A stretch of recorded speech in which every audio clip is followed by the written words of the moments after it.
Ama sa penin hichi video hin vezo sin chunga na bon wa salam ka hin pe in tu ni hita banga no ho masanga thei ya kom hi kakipah in hi tu ni aki holim diu na chu hi le adang hi pun city la hita ta in langa hita ta tua human trafficking and sex trafficking lampanga hi neokhat holim na hin nei hute human trafficking ti or sex trafficking hi ipiham iti le trafficking kiti na hi nampu a force label na nampu a na kito asa or in lel adanga isay le chun sexually slave na chu mi khat slave na hiding or something else like prostitution or you can call it commercial sex chu hung hidi hin hi chu ho hi ibola hamati le business khat jo hitan racket khat jong hi in business khat hi in hi chi racket hi pi ham ti le mi khat mi ni bo se hi po layers and layers of people are involved hi in na chilaya hi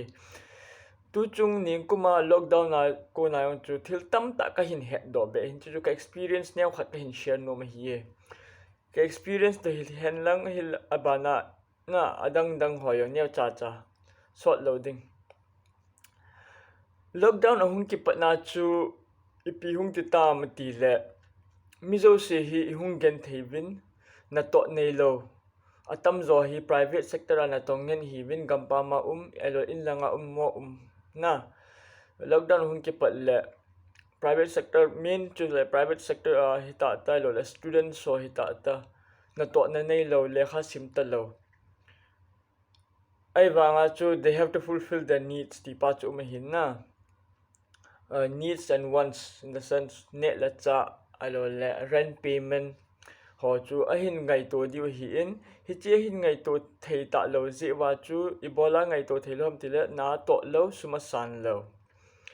ai wa nga chu in bhara api ngai ane deng cha deng ke cho ngai hi cha chu easiest way to make money chu am ho hin online na ho ko avet jiu hi in online na sum hol dan long hi tam ta hin na thil phalo lama ki sei le ai wanga tu ni a chu hi la pi pen cho le trafficking a thu kan sei de hin hi chi online trafficking a hi human trafficking sex trafficking a hi le the main thing among about hi how do they traffic people cho hi le chun roads na gari a or train na or flight a hichi three means si hung ki jang pen hi in online trafficking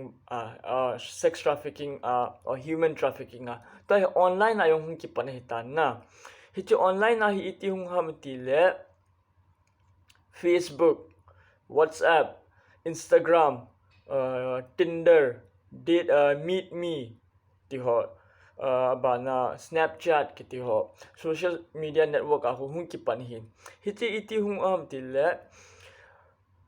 ama sa pe na hi they will of no ho hin akoi koi hi ta numai ade ja numai lang ho hin job opportunity ti dan de advertise ho hung ji hin study abroad na I lo la job opportunity abroad free visa kiti ho hin Jineo khat hin elaborate beleng visa and passport hi free ngay poi until and unless you are actually sponsored by the company free poi passport ayo hin na document na ki pi ngai and then passport seva kendra khu you will get it within it depends tatkala apply na bolham or normal apply na bolham chayo chu verification police verification mazo si so passport na nei tai abana visa European countries are visa hi interview akiche in na especially Schengen countries ho interview akiche in example Germany ho interview akiche in adang na Italy ho interview ji in hi cho zo se hun a thu zo phat le bo khu visa ki mo hin free visa and passport job opportunity pamlanga with this much and this much accommodation free kiti ho phat le khun ithanom zi win na I ho jong hicha ko na ko nangin na details input na hin bolding job vacancy ako na ko the details input na hin bolding na details ako na cho mo ho cho nang ho na hin ho do diu very very charming hi vina pusal ho hi chlaya a recruiter kiti taute at this point of time na recruitment involved in for the trafficking a recruiter ho hi very charming and they na mai chang lai ta zo sei theu hi na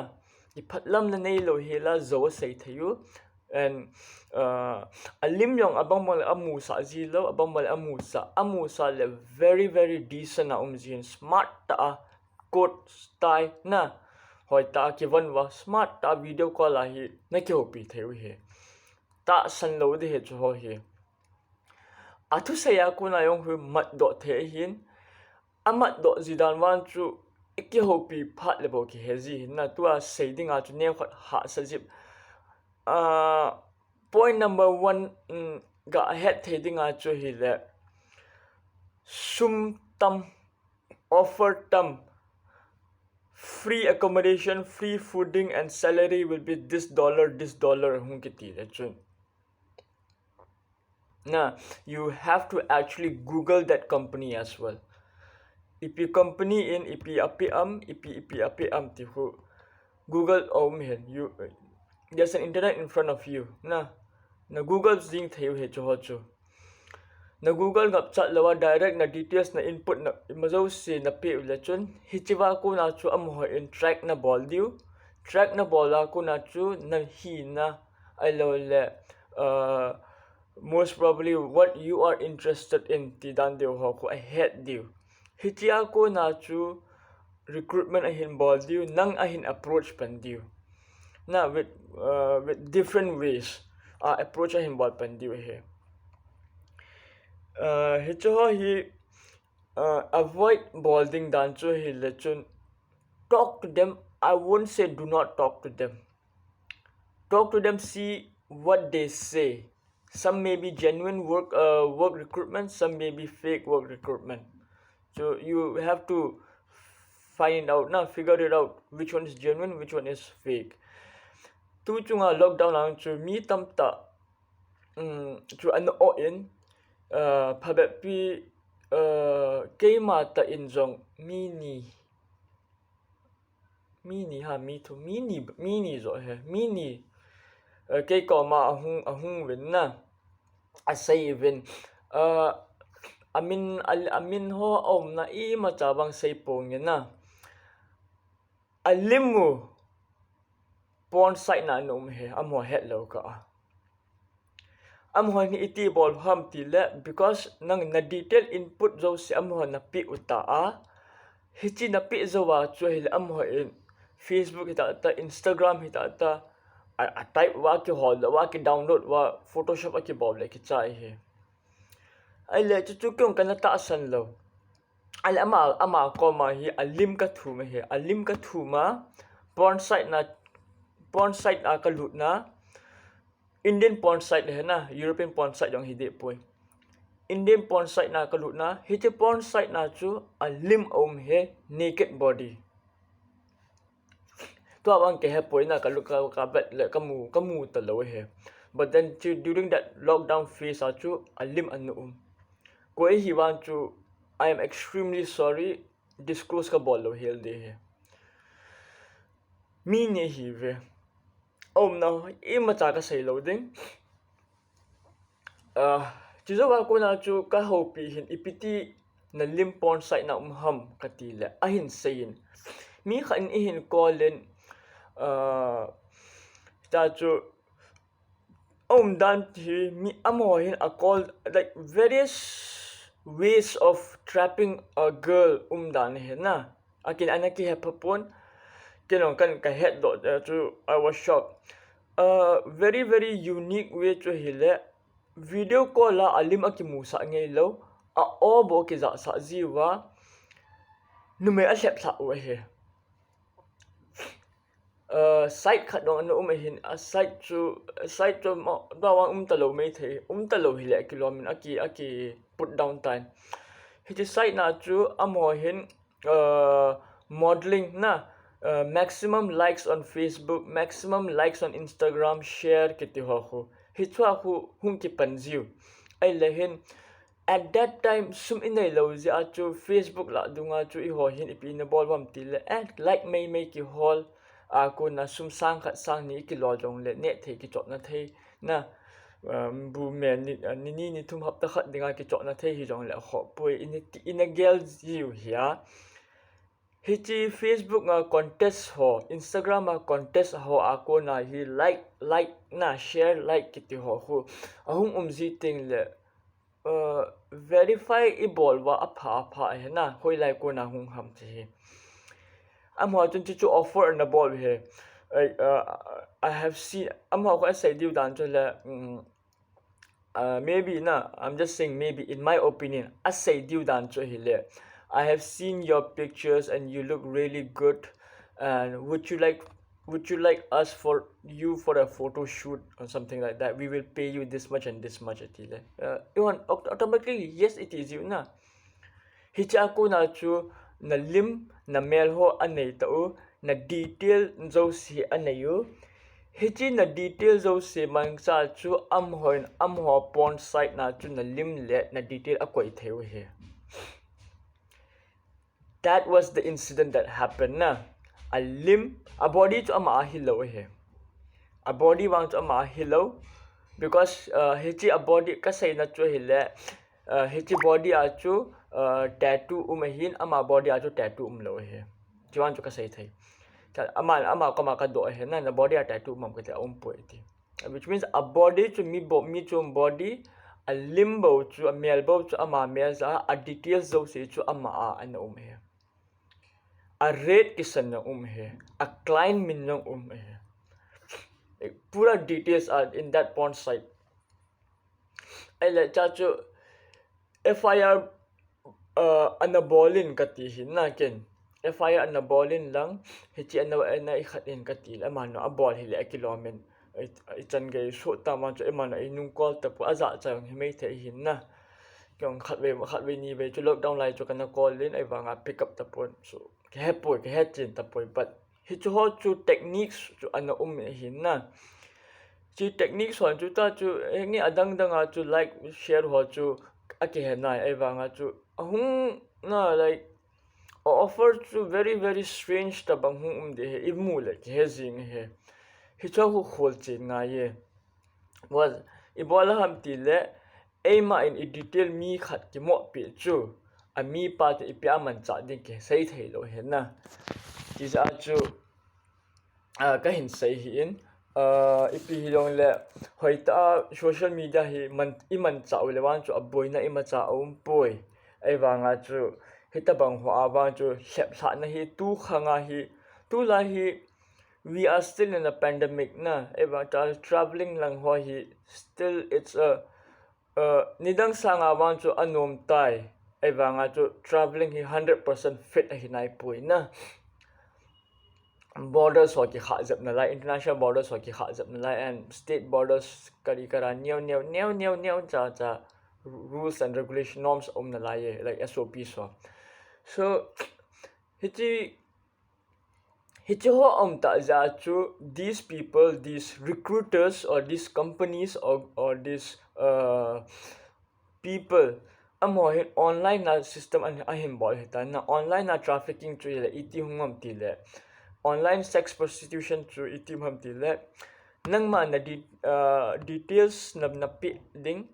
hichi details a ko na chu ho in Hilaya city your current city a client pa chu na ina hin sol thei na lai he na for sex hichi a he example just merely example ho chu mun chu ma to diu na office chu mun chu hiding ewan chu nangin na address na pe pha le hichi Delhi address na pe ding so Delhi address